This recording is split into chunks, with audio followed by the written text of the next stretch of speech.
Bismillahirrahmanirrahim. Assalamualaikum warahmatullahi wabarakatuh. Selamat datang di video pembelajaran tematik tema 5, subtema 3, pembelajaran 5 dan 6. Kali ini kita akan belajar di pembelajaran IPA dan Bahasa Indonesia, kelas 5 ya. Baik, dua hal yang akan kita bahas di video ini yaitu tentang kegiatan manusia yang mempengaruhi keseimbangan ekosistem, kemudian usaha manusia dalam pemeliharaan ekosistem. Di pembelajaran sebelumnya sudah dibahas tentang ekosistem ya, baik itu ekosistem darat, ekosistem perairan, kemudian rantai makanan juga sudah dibahas. Nah, ini kita akan lebih detail lagi pembahasan tentang ekosistem kaitannya dengan kegiatan manusia. Kita mulai. Kegiatan manusia yang mempengaruhi ekosistem ya, keseimbangan ekosistem. Ekosistem dapat terwujud jika terjadi keselarasan dan keseimbangan komponen biotik dan abiotik. Biotik ini yang hidup ya, hewan, tumbuhan itu namanya biotik. Kalau abiotik ini semacam air, tanah, batu-batuan itu yang namanya abiotik. Perubahan ekosistem dapat terjadi karena faktor alamiah dan faktor manusia. Faktor alam dan faktor manusia ini bisa merubah kondisi ekosistem di suatu tempat ya. Nah, kalau misalkan faktor alam itu terjadi oleh alam ya, tidak ada hubungannya dengan manusia. Kalau faktor manusia itu biasanya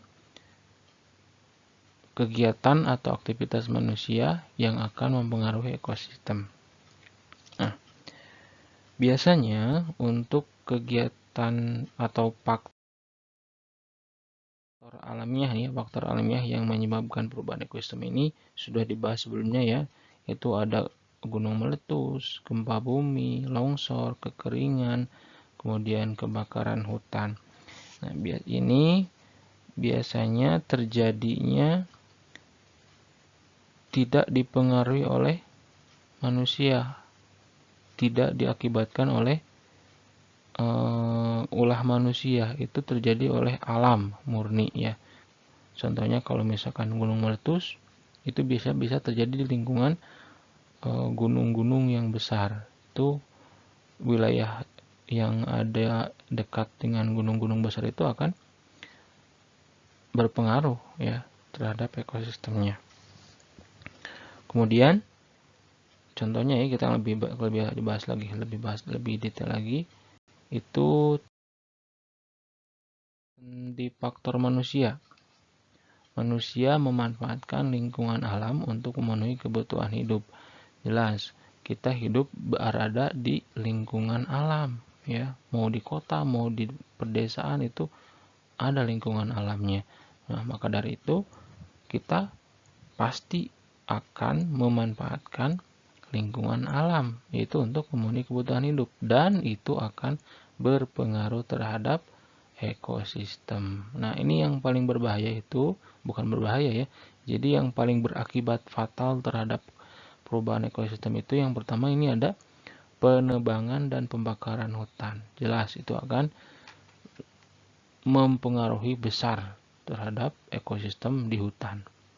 Penebangan juga akan secara tidak langsung atau bahkan itu akan berpengaruh besar ya terhadap keberlangsungan hidup hewan dan tumbuhan di hutan.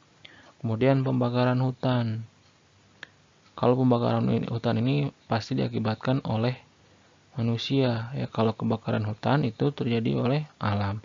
Pembakaran hutan ini biasanya ditujukan untuk pembukaan lahan ya, pembukaan lahan untuk dibuat daerah hutan itu akan dibuat semacam perumahan atau lingkungan industri, bisa juga ya. Jadi dibakar terlebih dahulu, kemudian pohonnya ditebang, nanti si lahan itu akan dibuat pemanfaatan lahan untuk kebutuhan manusia.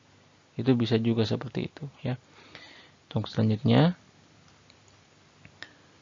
perburuan liar. Manusia sering memburu hewan-hewan di hutan untuk dimanfaatkan bagian tubuhnya. Nah, ini juga sangat berpengaruh kaitannya dengan rantai makanan kalau ini ya, ekosistem ini. Ada salah satu hewan yang punah, misalkan karena diburu atau apa, itu akan berpengaruh terhadap ekosistem dan rantai makanan ya. Biasanya yang diburu itu adalah hewan-hewan yang langka, contohnya misalkan kijang ini itu kepalanya itu suka dijadikan hiasan biasanya. Kemudian kulit harimau atau kulit hewan yang langka aja yang bisa dibuat menjadi produk biasanya ya. Nah, itu diburu hewan-hewan itu dan itu akan berpengaruh terhadap keberlangsungan hewan itu sendiri, atau bisa kalau misalkan diburu terus-menerus secara masif ya, itu akan berakibatkan kepunahan pada hewan itu. Jadi pemburuan liar itu sangat tidak boleh ya, atau sangat dilarang sekali perburuan liar itu. Terlebih itu perburuan itu tidak melihat baik buruknya, yang penting untung aja, itu nggak boleh ya. Oke, kemudian itu seterusnya ada pembangunan industri atau pabrik. Sini ya, pabrik dibangun untuk membuat barang-barang yang dibutuhkan manusia. Kegiatan industri mengeluarkan sisa-sisa atau buangan berupa asap, limbah padat, dan limbah cair. Nah, di sini bagi lingkungan yang berdekatan atau kita tempat tinggal yang berdekatan dengan tempat-tempat industri pembuat pabrik-pabrik ya, itu jelas sangat berbeda sekali kondisinya, baik itu berupa udaranya, airnya, lingkungannya, itu sangat berbeda dengan lingkungan yang jauh dari kawasan industri. Nah, limbah ini berpengaruh sekali terhadap kondisi tanah, kondisi air ya. Biasanya kalau pabrik itu kan membutuhkan jumlah air yang sangat banyak, artinya dia bisa mengebor air di sana. Jadi airnya itu akan lebih banyak diambil oleh pabrik tersebut, sehingga warga-warga yang tinggal di sekitaran sana akan kesulitan mendapatkan air ya. Itu sering terjadi di kawasan-kawasan pabrik seperti itu ya. Jadi airnya juga kualitasnya akan menurun karena banyak limbah yang terbuang di permukaan daratannya ya. Itu faktor manusia terhadap perubahan ekosistem. Kemudian penggunaan bahan kimia di bidang pertanian. Pestisida secara berlebihan, pencemaran air dan tanah. Pestisida ini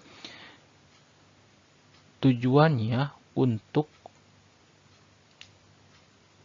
mengusir hewan, bukan mengusir ya, jadi memberikan racun kepada hewan. Kalau misalkan hewan itu pestisida itu kan ditabur atau disemprotkan di tanaman-tanaman ya.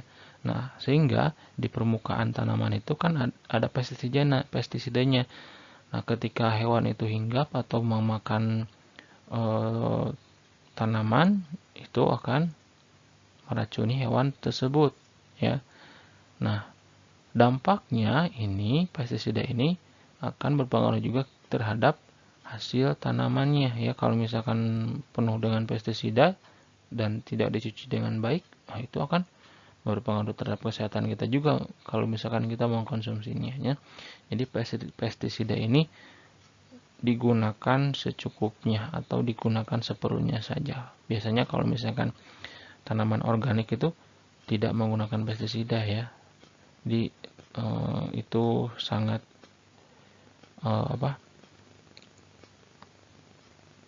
digunakannya tidak secara berlebihan.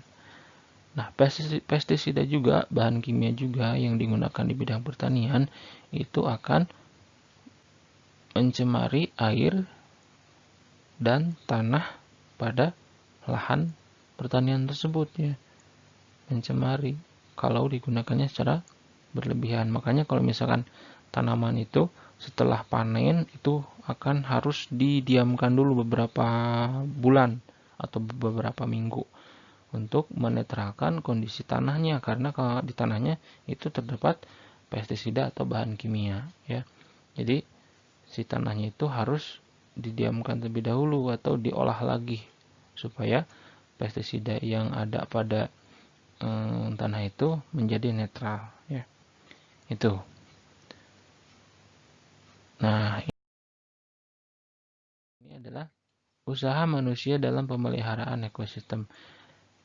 Artikelnya ada di halaman 162 dan 163. Kalian baca dan pahami teksnya tentang usaha manusia dalam pemeliharaan ekosistem. Dibaca 4 paragraf ya, sedikit. Kemudian pada setiap paragrafnya kamu tentukan informasi pentingnya. Paragraf 1 ini ngomongin apa sih? Paragraf kedua ini ngomongin apa sih? Paragraf ketiga juga ngomongin apa sih? Gitu ya. Kemudian paragraf 4 ngomongin apa? Tuliskan. Buat tabelnya di buku catatan ya. Nah, setelah selesai, kamu fotokan dan coba kirim ke KI3 Bahasa Indonesia ya. Itu saja. Buat di buku tulis ya, di buku tulis tematik. Untuk informasi selanjutnya tentang perubahan ekosistem, kalian boleh baca artikel lebih lanjut lagi pada buku paket tema 5 ya. Itu banyak sekali sudah dituliskan di sana tentang perubahan ekosistem. Kemudian yang terakhir, kamu kerjakan latihan akhir subtema 3 halaman 172 sampai dengan halaman 176. Pilihan gandanya saja ya. Kalau ada kesempatan, insya Allah nanti kita akan bahas untuk pembahasannya. Karena menjelang PASD kita harus banyak latihan soal ya. Itu saja pembahasan video pembelajaran kali ini. Mudah-mudahan bisa dipahami. Mohon maaf ya adalah salah-salah kata. Terima kasih. Wassalamualaikum warahmatullahi wabarakatuh.